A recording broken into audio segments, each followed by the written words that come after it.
নমস্কার, আমি তনুশ্রী। আজকের কবিতা কবিগুরু রবীন্দ্রনাথ ঠাকুরের লেখা দোল।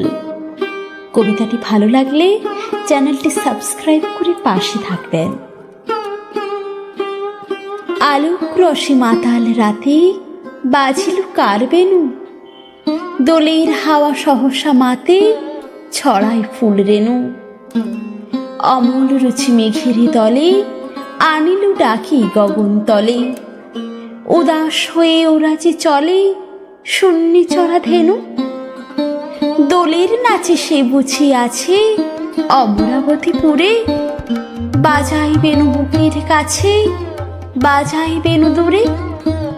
শরণ ভয় সকলি তেজে মাধবী তাই আসিল সেজে, সুধাই শুধু বাজায় কি যে মধুর মধুসুরে।